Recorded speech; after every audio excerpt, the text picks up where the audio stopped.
बाद में फल प्राप्त होता है ना, ऐसा होता है।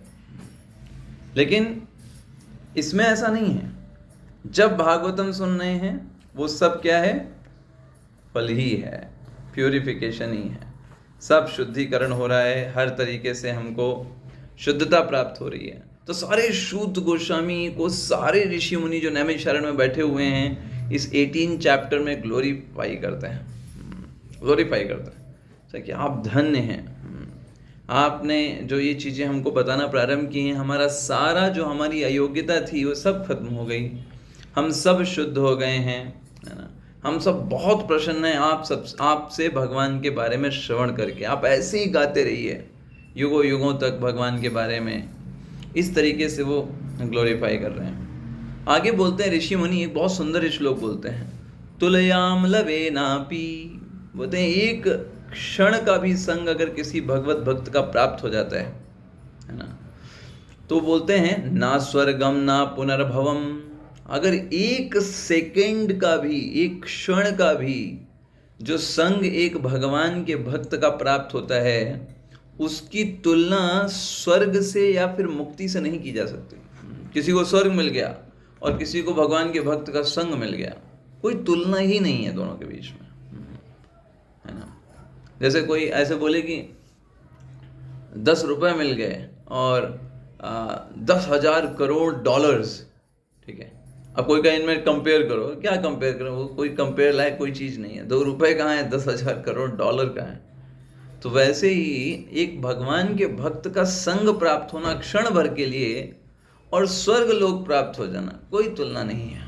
और कहते हैं किम स्वर्गम किम पुनर्भवम, अगर मुक्ति भी प्राप्त हो जाए उसकी तुलना आप भगवान के भक्त के संग से नहीं कर सकते, ठीक है।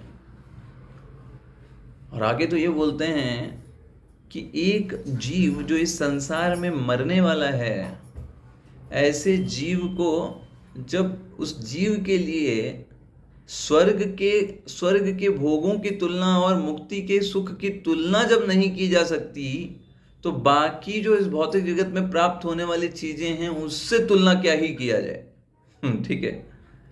कि भगवत भक्त के संग से किससे ज्यादा लाभ होगा। भगवत भक्त का संग ज्यादा लाभ प्रदान करता है इररिस्पेक्टिव और किसी से तुलना करने पर।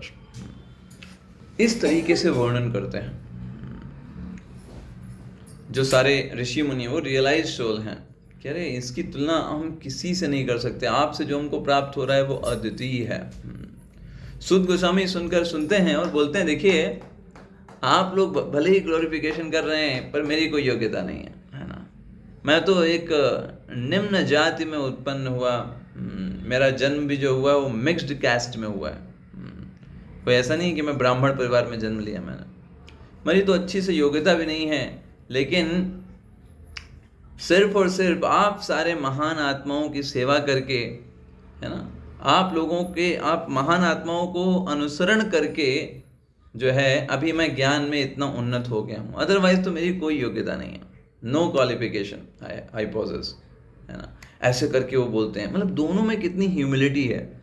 एक तो इतने बड़े बड़े महान ऋषि वो सूत गोस्वामी जी से श्रवण कर रहे हैं, दूसरा सूत गोस्वामी भी ऐसा, उनके अंदर कोई प्राइड नहीं है और अपने आप को एकदम हम्बल प्रस्तुत कर रहे हैं। सूत गोस्वामी तो यहाँ तक कहते हैं देखिए अलग अलग प्रकार के पक्षी होते हैं। कोई पक्षी जो होता है बहुत ऊपर तो उड़ता है, कोई पक्षी बस थोड़ा फड़फड़ाता है फिर नीचे गिर पड़ता है।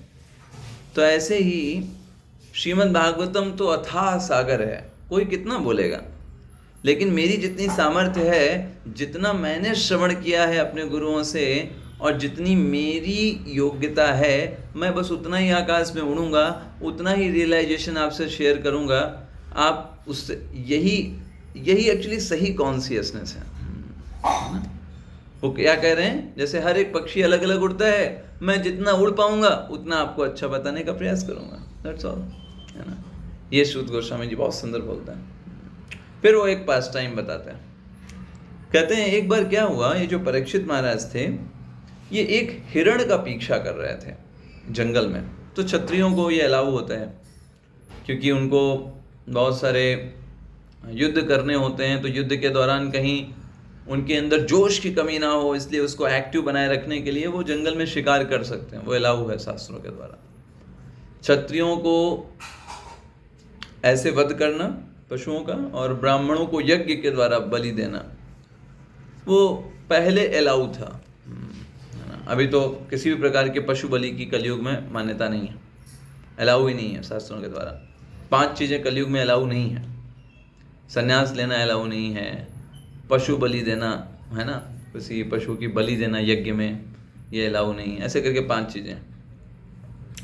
तो इसमें वो बोलते हैं परीक्षित महाराज एक डियर को फॉलो कर रहे थे और करते करते करते बहुत थक गए उस हिरण को पीछा करते करते। और जब थक गए तो उनको बहुत तेज भूख लगाई और बहुत तेज प्यास लगाई। अब पानी की तलाश में वो इधर उधर भटक रहे थे, तो जब ये ढूंढ रहे थे तो उनको एक आश्रम दिखाई दिया। उन्होंने कहा चलो आश्रम है तो कोई ना कोई रहता होगा, पानी भी मिल जाएगा वहाँ पे कुछ ना कुछ। और क्योंकि वो चक्रवर्ती राजा हैं तो हर कोई उनकी प्रजा है, इट इज़ वेरी ऑब्वियस कि जहाँ भी जाएंगे उनका स्वागत होगा और उनको पानी दिया जाएगा। ऐसा उन्होंने सोच के उस आश्रम में प्रवेश किया। वो आश्रम जो था वो बहुत ही फेमस ऋषि का था जिनका नाम था समीक ऋषि। ये समीक ऋषि और कोई नहीं है, ये अंगिरा ऋषि के ही वंश में एक ऋषि हैं। अंगिरा ऋषि के वंश में हुआ। अंगिरा बहुत फेमस ऋषि हैं हमारे सनातन धर्म में, उन्हीं के वंश में ये थे। तो जो उस समय जब परीक्षित महाराज ने प्रवेश किया वहाँ पर, तो वो समीक ऋषि अपनी आंखें बंद करके एकदम समाधि में बैठे हुए थे। समीक ऋषि की जो इंद्रियां थीं, जो सांसें थीं, जो मन था और जो बुद्धि थी, वो पूरी तरीके से बाहर क्या चल रहा है उनको कुछ पता नहीं था। Nothing, you know, at that time simply वो अपनी पूरी मन बुद्धि को स्थापित किए हुए थे दिव्य समाधि में। ऐसा एक्चुअली में हमको जप करते समय करना चाहिए, ठीक है। When I chant, जब मैं जप करता हूँ तो उस समय सिर्फ जप करता हूँ। महात्मा प्रभु का कोट है, मतलब उस समय मैं और कुछ नहीं करता, ना मन से ना अपने और इंद्रियों से। चलो मन को तो हम पकड़ नहीं सकते, लेकिन एटलीस्ट और तो इंद्रियों से तो कुछ ना करें। अब हम अगर मोबाइल चला रहे हैं उस समय, ठीक है, हम स्वयं जो है कोई काम भी कर रहे हैं, जब भी कर रहे हैं, तो दैट इज अपनाम अपराध। तो हमें उतना अधिक नहीं समझ में आएगा भगवान का स्तर, तो उस समय तो एटलीस्ट हम ना करें। तो वो ऐसे ही दिव्य समाधि, पूरी तरीके से बाहर क्या है क्या चल रहा है कोई आभास नहीं, ठंडी गर्मी कुछ नहीं। इस तरीके से समाधि में बैठे हुए थे समीक ऋषि पूरी तरीके से। उन्होंने देखा, एक परीक्षित महाराज ने देखा, अच्छा एक ऋषि बैठे हुए हैं, ठीक है। तो वो परीक्षित महाराज गए और उन्होंने, महाराज परीक्षित ने उनसे कहा, देखिए ऋषि जी, हमको प्यास लगी है, क्या आप थोड़ा पानी दे दीजिए मुझे। मेरा पूरा जो मुंह है वो एकदम प्यास के मारे सूख गया है। ऐसा करके परीक्षित महाराज ने बोला। अब सोचने वाली बात यहाँ पर यह आती है, परीक्षित महाराज महाभागवत हैं, प्योर डिवोटी हैं भगवान के। तो जो प्योर भक्त होते हैं, जो शुद्ध भक्त होते हैं, वो कभी भी किसी भी शारीरिक आवश्यकताओं से परेशान नहीं होते। ये डेफिनेशन है, ठीक है। अभी हम सब परेशान हो सकते हैं, भूख लगी, प्यास लगी, हम पागल हो सकते हैं, गुस्सा आ सकता है। शुद्ध भक्त को नहीं आता। गर्मी, जाड़ा, भूख, प्यास, ये सब उनमें नहीं हो। पूरी तरीके से भगवान से जुड़े हुए हैं, उन्हीं से उनको शक्ति, सेवा सब कुछ प्राप्त होता है। उन्हीं की सेवा करते हैं, उन्हीं की शक्ति मिलती है। इस संसार के भूख प्यास ये सब उनको प्रभावित नहीं करते, उनको कोई परिवर्तन नहीं ला सकते उनके बिहेवियर में। लेकिन यहाँ पर ये जो चीज़ें हैं, भूख, प्यास, थकान, ये सब ने प्रभावित किया। किसको? परीक्षित महाराज को प्रभावित कर दिया। तो ऐसा क्यों हो गया? तो इसमें समझाते हैं हमारे आचार्य कि ऐसा इसलिए हुआ, महाराज परीक्षित को। यस माता जी, बताएंगे विद्या माता जी? नहीं प्रभु जी, बताइए, आप बताइए। हाँ, आप ही बताइए प्रभु जी। तो प्रभावित इसलिए हुए क्योंकि भगवान चाहते हैं कि प्रभावित हो। हाँ, मेन चीज है ना। जो आचार्य हैं वो जानते हैं कि भगवान का क्या मंतव्य है, अदरवाइज शुद्ध भक्त क्यों प्रभावित होते हैं, है ना। तो जब शुद्ध भक्तों के जीवन में जब कोई घटना उपस्थित होती है जो सामान्य सी दिखती है कि सामान्य जीव के तौर पर, तो हमें समझना चाहिए भगवान के द्वारा बनाई गई व्यवस्था होती। जैसे युधिष्ठिर महाराज मोहित हो रहे हैं, अर्जुन मोहित हो रहे हैं, तो हमें नहीं समझ लेना चाहिए कि अर्जुन भी हमारी तरह सोच रहे हैं कि ये भाई बहन और ये सब इस कारण से। नहीं, भगवान की व्यवस्था है। अर्जुन प्रभावित होंगे तो श्रीमद् भगवत गीता आएगी, परीक्षित महाराज प्रभावित होंगे तो श्रीमद् भागवतम आएगी। Yes, that is the thing. तो इसलिए महाराज परीक्षित जो हैं वो इस तरीके से प्रभावित हो गए भगवान की इच्छा से, और ताकि एक अच्छा मौका बन सके परीक्षित महाराज जैसे महान भागवत जो पूरी तरीके से योग्य हैं श्रीमद् भागवतम को ग्रहण करने के लिए, को सुखदेव गोस्वामी जैसे महान भागवत के द्वारा श्रवण करने का मौका प्राप्त हो। वरना कैसे प्राप्त होगा? इतने बड़े राजा वो कहाँ से वो निकालेंगे समय श्रीमद् भागवतम को श्रवण करने का? Continuous 7 days and 7 nights. Yes, so that's why Samik ऋषि को तो कुछ पता ही नहीं चला कि भाई कौन आया, राजा आया कि भिखारी आया, उनको कुछ पता नहीं चला। और ना ही समीक ऋषि ने उनका किसी प्रकार से कोई भी स्वागत किया। आइडियली अगर कोई व्यक्ति कोई स्वागत नहीं कर सकता है तो एटलीस्ट वो कुछ मीठे शब्द ही बोल दे, तब भी मान लिया जाता है चलो भाई कुछ तो उसने स्वागत किया। लेकिन समीक ऋषि तो वो तो छोड़िए, वो तो ऐसा लग भी नहीं रहा कि उनके यहाँ कोई आया है, क्योंकि उनकी बाह्य चेतना ही नहीं है। तो जब उनको कोई रिप्लाई नहीं मिला, महाराज परीक्षित बहुत क्रोधित हो गया, एक्सट्रीमली एंग्री, है ना। और उन्होंने देखा अरे इस व्यक्ति ने तो हमको पूरी तरीके से नेग्लेक्ट कर दिया, पूरी तरीके से हमको तो कोई स्वागत ही नहीं किया, है ना। मैं राजा हूँ और एज अ प्रजा उसको वेलकम करना चाहिए, मेरा स्वागत करना चाहिए। लेकिन उसने तो एक मुझे बैठने का स्थान तक नहीं पूछा, मेरा कोई जवाब भी नहीं दिया, पानी पीने को तक भी नहीं पूछा। इतना सोच करके महाराज परीक्षित वहां से निकलने लगे। वहां से निकल रहे थे लेकिन क्रोध बहुत ज्यादा था। निकलते समय उन्होंने देखा कि जो दरवाजा है उसके पड़ोस में एक मृत सर्प पड़ा हुआ है। परीक्षित महाराज ने उसको अपने तीर से उठाया, तीर से, उनके पास जो बो था, उस तीर की चोन से उस मरे हुए सर्प को उठाया और उस सर्प को जो मरा हुआ था उसको जा करके समीक ऋषि के गले में डाल दिया। एक जैसे गुस्सा होता है व्यक्ति, एक सामान्य कंडीशनड सोल जैसे गुस्सा होते हैं फ्रस्ट्रेशन में, ठीक कुछ नहीं बोल रहे हो तो मरा सर्प रखो तुम, ठीक है। फ्रस्ट्रेशन में जैसे सामान्य जीव कंडीशनड होते हैं, ठीक वैसा बिहेवियर यहाँ पर परीक्षित महाराज जी के द्वारा देखा गया।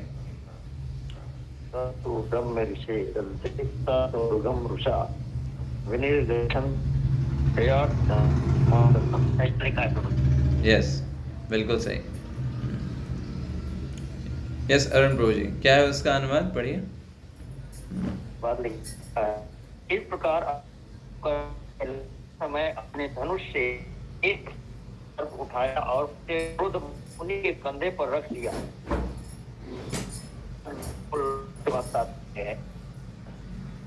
करेक्ट करेक्ट, बहुत बढ़िया। तो इस तरीके से समीक ऋषि को वो गले में डाल करके सर्प अपना हस्तिनापुर निकल गए, तुरंत वहां से निकल गए।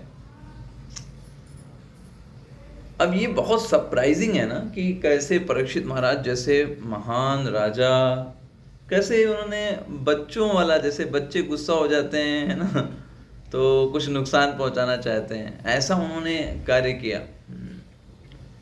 जब महाराज परीक्षित जब इस तरीके से अपने घर लौट रहे थे, हस्तिनापुर लौट रहे थे, तो वो सोच रहे थे अपने मन में, कहीं ऐसा तो नहीं कि हो सकता है समीक ऋषि वास्तव में समाधि में हो। मैंने सोचा वो नाटक कर रहे होंगे मेरा अपमान करने के लिए, है ना। तो अपने मन में वो रिपेंट कर रहे थे बार बार। परीक्षित महाराज मन में सोच रहे थे कि ऐसा लग रहा है कि मैं क्षत्रिय हूँ, वो स्वयं ब्राह्मण है, ये सोचकर वो मुझे नेग्लेक्ट कर रहे हैं। ऐसा मतलब उनको थोड़े समय के लिए भगवत प्रेरणा के माध्यम से ऐसा उनके अंदर विचार आया, जिस कारण से उन्होंने ये कार्य किया। लेकिन मन में उनके चल रहा था कहीं ऐसा तो नहीं कि मैं गलत हूँ, वो हो सकता है वास्तव में समाधि में। समीक ऋषि का एक बेटा था जिसका नाम था श्रृंगी। बहुत ही ब्रह्म तेजस था उसके पास, ब्रह्म तेजस था। क्योंकि वो ब्राह्मण पुत्र था और उसने अच्छे से ट्रेनिंग लिया हुआ था, बट इमेच्योर था। इमेच्योर का यस, इमेच्योरिटी नहीं थी उनके अंदर कि कहाँ पे क्या यूज करना चाहिए। कभी कोई व्यक्ति शिक्षा ले लेता है पर ये नहीं जानता इसका यूज कहाँ करना चाहिए, कहाँ नहीं करना चाहिए। तो जो श्रृंगी थे उनके पास तेज तो बहुत था, लेकिन मैच्योरिटी नहीं थी। बहुत सारे और बच्चे आए उनके पास, बोला जानते हो परीक्षित महाराज ने क्या किया? हम तो देख रहे थे, उन्होंने तुम्हारे पिताजी के गले में मरा हुआ सर्प डाल करके चले गए। ये सुन करके श्रृंगी ऋषि एकदम गुस्सा हो गया बहुत तेज से। ने कहा अरे ये परीक्षित को तो देखो, है ना, एक क्षत्रिय को तो देखो, अरे ये लोग तो हमारे घरों में कौओं के समान होते हैं, कौओं के समान, है ना। जैसे कौवे जो होते हैं वो बचा हुआ खाना खाते हैं, और जैसे कुत्ते जो होते हैं वो घर के बाहर रह करके घर की रखवाली करते हैं। उनको घर के अंदर प्रवेश वर्जित होता है, घर के अंदर नहीं आ सकते। कभी आपने देखा कि कोई कुत्ते जो हैं, जो बाहर के जो आवारा कुत्ते होते हैं, उनको घर के अंदर बुला करके कोई खाना खिलाए? नहीं, बाहर रोटी डाल दी जाती है, अंदर नहीं बुलाते उनको। ऐसे ही कौवे वगैरह होते हैं, पवित्र माना जाता है उनको। ठीक है, बाहर छत पे दे दिया कुछ खा लो जाओ भी, है ना, बाहर रोड पे डाल दिया रोटी जाओ भी।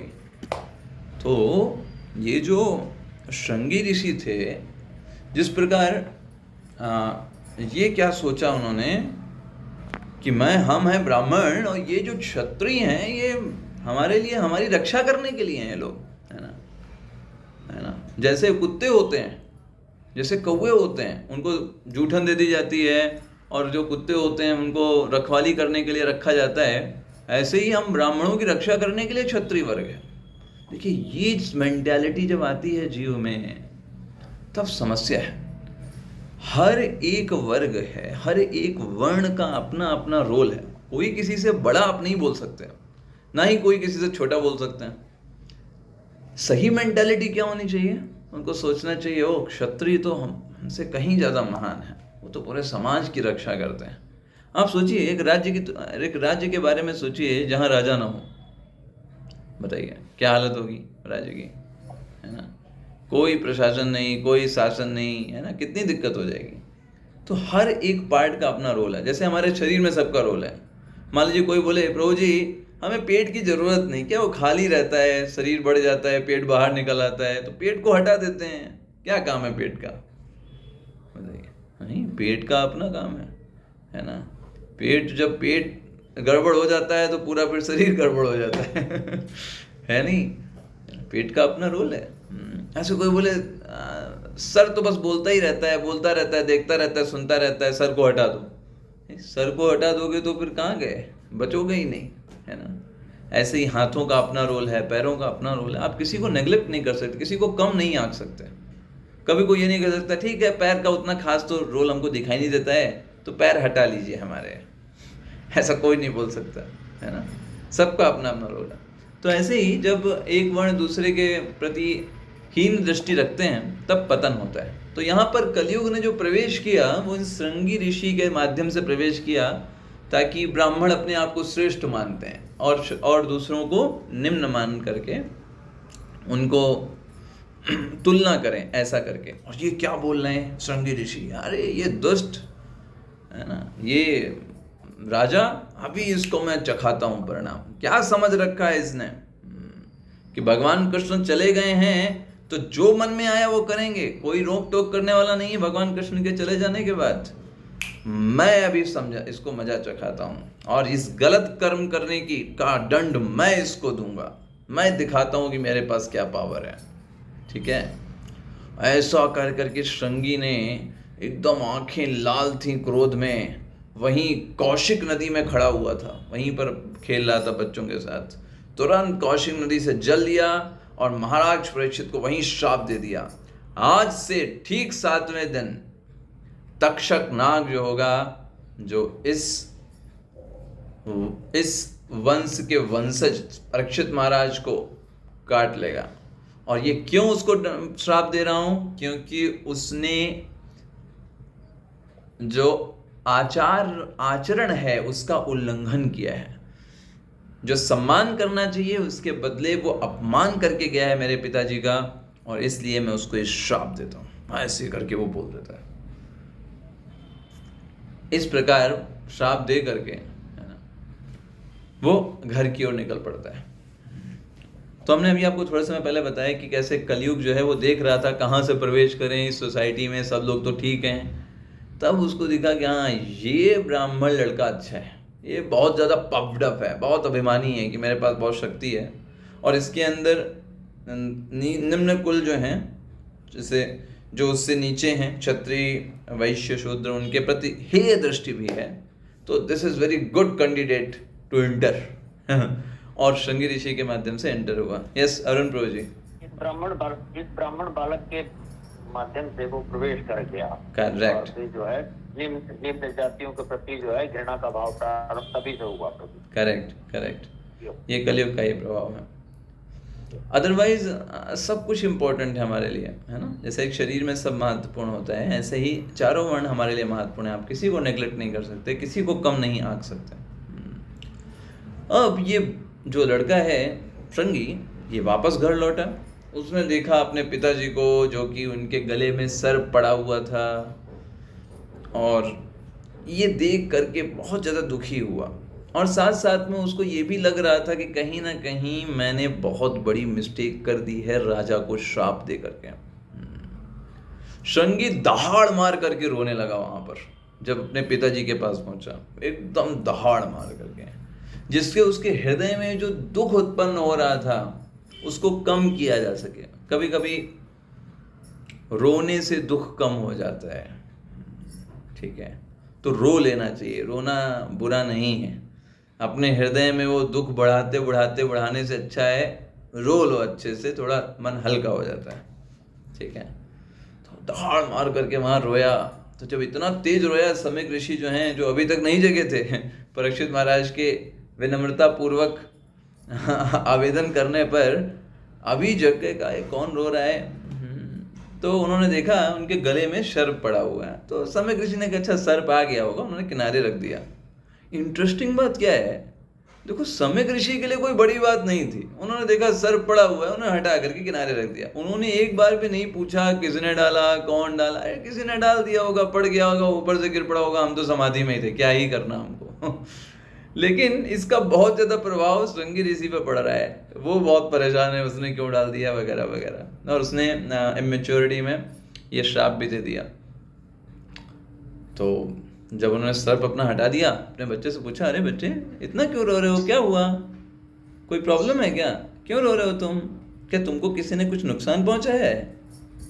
समीक ऋषि पूछते हैं। तो श्रृंगी उत्तर देते हैं, सब बताते हैं क्या हुआ, कैसे परीक्षित महाराज आए और उन्होंने मांगा आपसे, आपने नहीं दिया, सर्प पड़ गया, फिर मैंने वहां पे श्राप दे दिया जोश जोश में। समीक ऋषि जब ये सुनते हैं कि अरे भाई परीक्षित महाराज को श्राप दे दिया तुमने, बहुत दुखी हो जाता है, बहुत ज्यादा। कहते हैं भैया तुमने ऐसा पाप पूर्ण कार्य किया है ना मेरे बेटे, तुमको बहुत बड़ा दंड झेलना पड़ेगा, छोटा मोटा नहीं, बहुत बड़ा heavy punishment you have to do.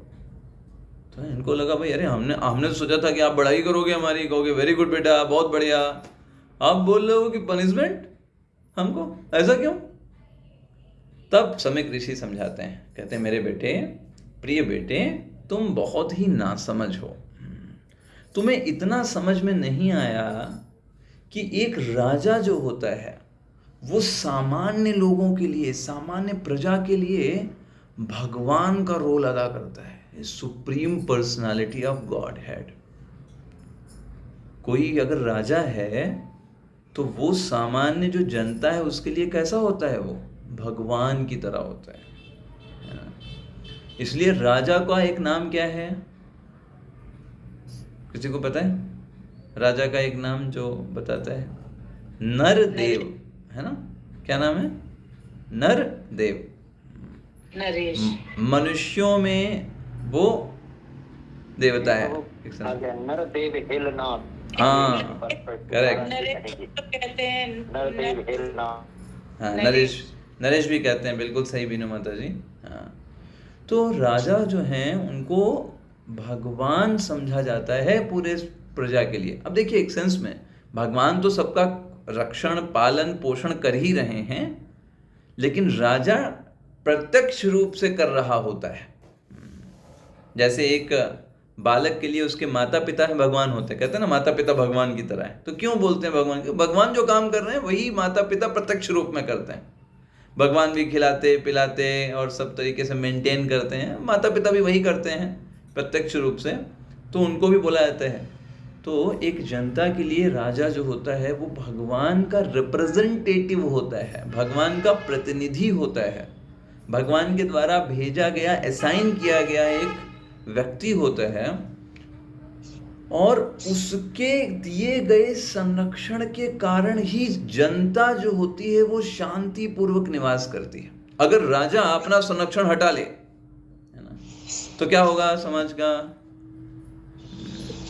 है ना, वो हम सोच सकते हैं क्या दशा होगी समाज की, बहुत दुर्दशा हो जाएगी।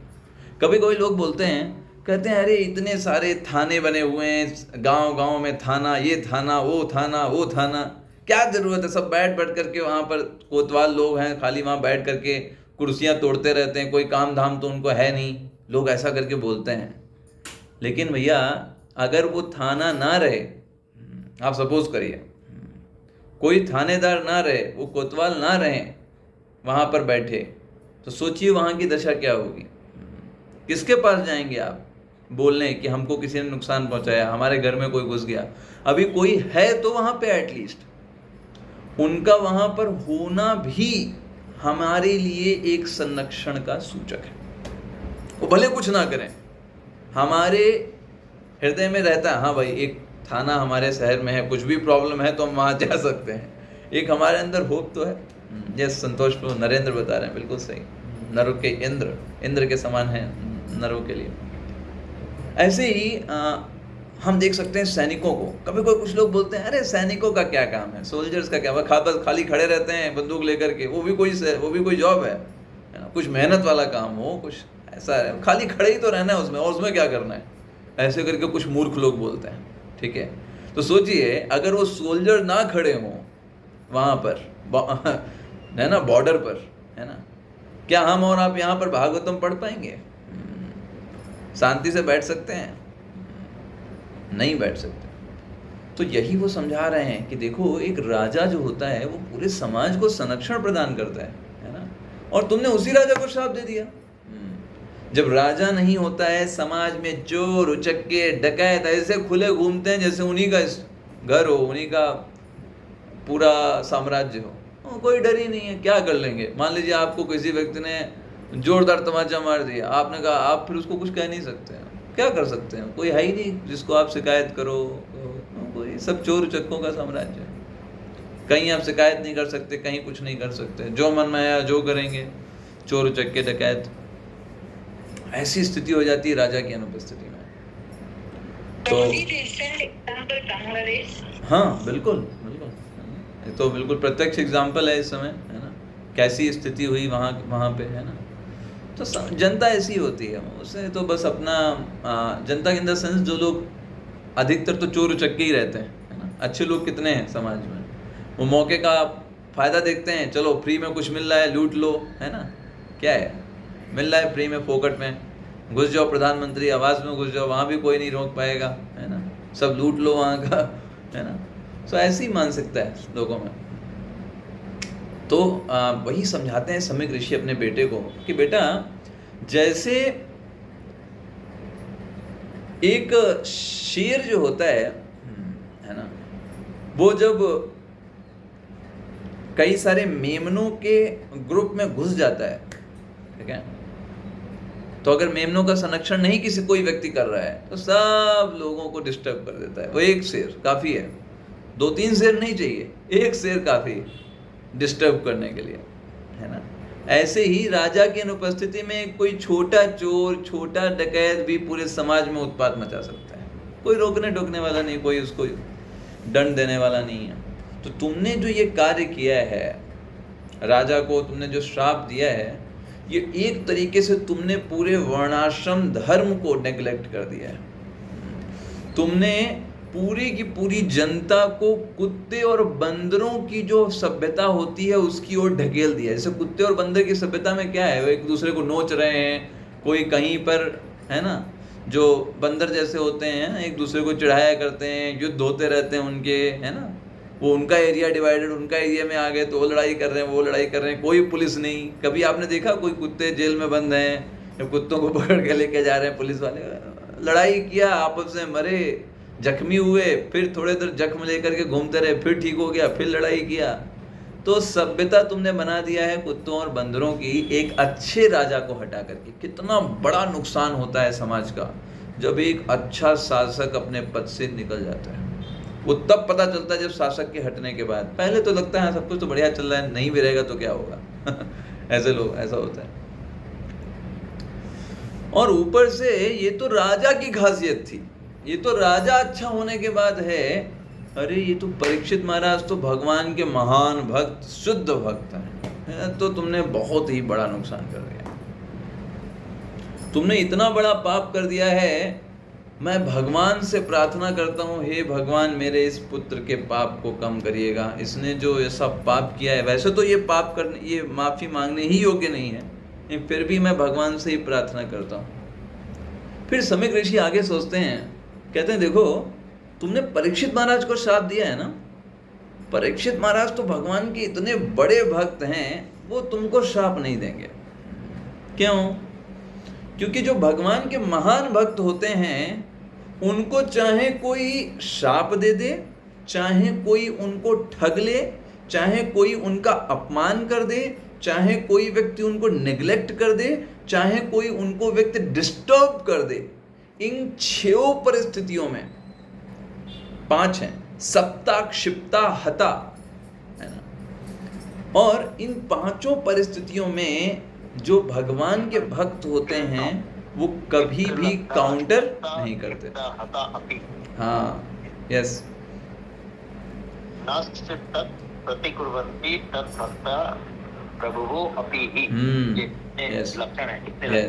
यस। समीक ऋषि जो हैं वो बोलते हैं, कहते हैं भगवान के जो भक्त होते हैं वो नास्य तत् प्रतिकुर्वन्ति, वो कभी भी रिवेंज नहीं करेंगे। ओ इस व्यक्ति ने मेरा नुकसान कर दिया, चलो इसको मजा चखाते हैं, नहीं, ऐसा उनमें भाव नहीं आता है। भले ही उनके पास पावर हो, वो चाहे तो श्राप दे सकते हैं। परीक्षित महाराज के पास पावर थी, चाहे तो श्रृंगी ऋषि को तुरंत भस्म कर सकते थे अपने श्राप के द्वारा। लेकिन भगवान के भक्त कभी भी रिवेंज नहीं करते, बल्कि उसे भगवान की कृपा के रूप में स्वीकार करते हैं, उस श्राप को भी। तो इसलिए परीक्षित महाराज तो तुम्हारा कुछ नहीं करेंगे। ये समीक ऋषि सोच रहे हैं, समझ रहे हैं बात को। समीक ऋषि मंथन कर रहे हैं कि भगवान के भक्त होने के कारण परीक्षित महाराज तो काउंटर कर्ज नहीं करने वाले, लेकिन सबसे ज्यादा दिक्कत होगी भगवान को। ठीक है, भक्त को जब कोई समस्या होती है तो भक्त अपने ऊपर नहीं लेते हैं, भगवान को ज्यादा समस्या होती है। वो पहले भगवान की समस्या है, बाद में भक्त की समस्या है।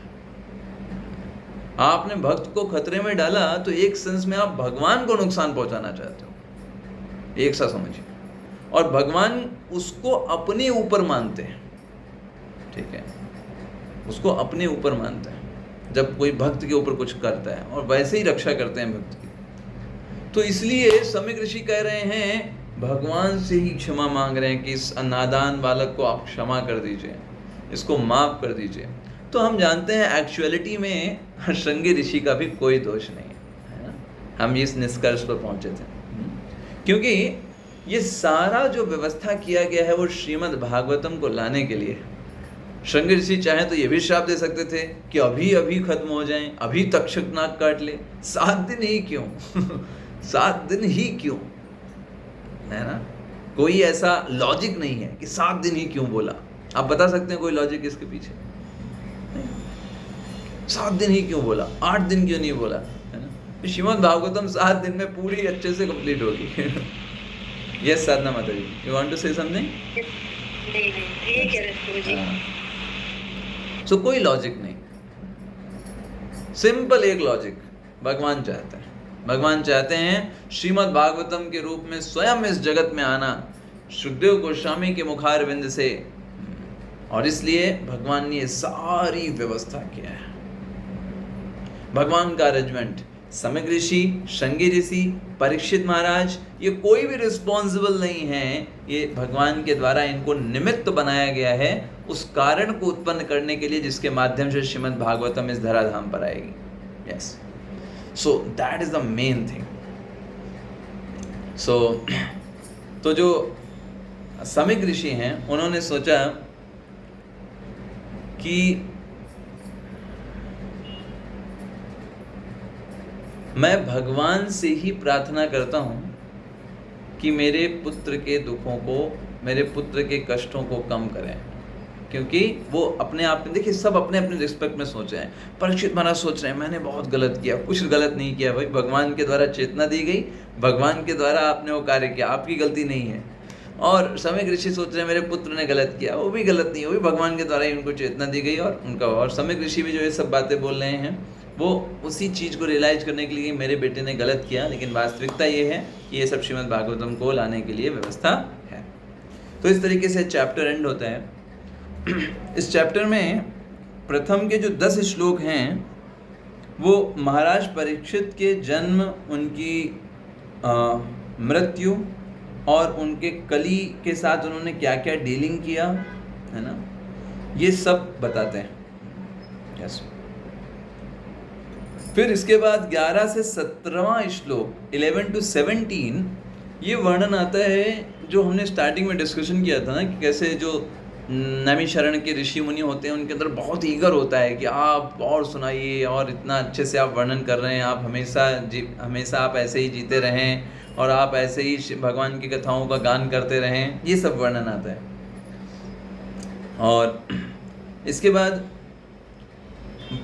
आगे 18 से लेकर के 23 पर सूत गोस्वामी जो है अपनी ह्यूमिलिटी, विनम्रता को प्रस्तुत करते हैं कि मैं कितना विनम्र हूँ, एक सेंस में कि मैं कितना लो बॉर्न हूँ, मेरी जाति भी कोई श्रेष्ठ नहीं है, लेकिन फिर भी ये सब योग्यता क्यों आ गई, क्योंकि आप लोगों के आशीर्वाद से और महान जीवात्माओं को जस्ट मैंने फॉलो किया। गोस्वामी ने जो कहा वो मैंने श्रवण किया, अच्छे से इसको फॉलो करने का प्रयास किया, और भगवान कृष्ण को ग्लोरीफाई करते हैं इन श्लोकों में। फिर 24 से 31 श्लोक में वर्णन आता है कि कैसे परीक्षित महाराज क्रोधित हुए और समिक ऋषि के अच्छे से वेलकम ना करने के कारण। और फिर लास्ट सेक्शन आता है 32 श्लोक से 50वें श्लोक तक, कैसे शृंगी ऋषि जो होते हैं श्राप देते हैं, समिक ऋषि जो हैं पछतावा करते हैं और भगवान से प्रार्थना करते हैं उसलिए। इस तरीके से 18 चैप्टर जो है वो एंड होता है। और ठीक है, हरे कृष्णा। तो यहाँ पर अभी क्योंकि जन्माष्टमी पड़ोस से आने वाली है ना, तो सभी जो हैं अपने आप को तैयार करिए जन्माष्टमी के लिए। जन्माष्टमी एक ऐसा त्यौहार है जिसमें हमको मौका मिलता है ना, भगवान के उत्सव को मनाने का, है ना। भगवान जन्म लिए हैं वहाँ पर, तो जन्म लिए हैं। श्रीमद् भागवतम क्या बताते हैं, जन्म कर्म चमे दिव्यम एवं यो वेत्ति तत्वतः त्यक्त्वा देहम पुनर्जन्म नैति मामेति अर्जुना। यस, तो वहाँ पे भगवान कहते हैं तत्वतः, ठीक है, जो मेरे जन्म और कर्म को कैसे जानता है, तत्वतः जानता है। तत्वतः का मतलब क्या है, एसेंस में जानता है, वास्तव में क्या हो रहा है वहाँ पर। जन्म तो सब लोग ले रहे हैं, भगवान जिन्हें जन्म लिया वो कैसे डिफरेंट है हमारे सामान्य जन्म से, कैसे भगवान क्यों आते ही क्यों हैं, क्या रीज़न है, वो जो तत्व से जानता है वो व्यक्ति वास्तव में जानता है। तो जो भगवान से प्रेम करते हैं ऐसे लोग भगवान के साथ रेसिप्रोकेशन करें, इसलिए भगवान आते हैं, ताकि भगवान के साथ क्या करें, आदान प्रदान करें, उनके साथ बात करें, उनके साथ बोलें, उनके साथ अपने अनुभवों को शेयर करें, उनसे सुने, उनके साथ खेलें, उनके साथ खाएं। ये सब चीज़ों के लिए भगवान जो है इस धराधाम पर आते हैं। तो हमारे लिए बहुत ही अनुपम मौका है जहाँ पर हम भगवान की उस जन्म दिवस का उत्सव मनाते हैं, और उस उत्सव के द्वारा हमारी भक्ति में प्रगति होती है है ना।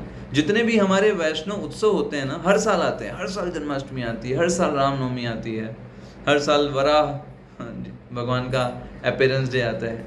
ये सब मौके हमें भगवान की से और करीब लेकर के जाता है, ठीक है। तो इसका हमें भरपूर लाभ लेना चाहिए।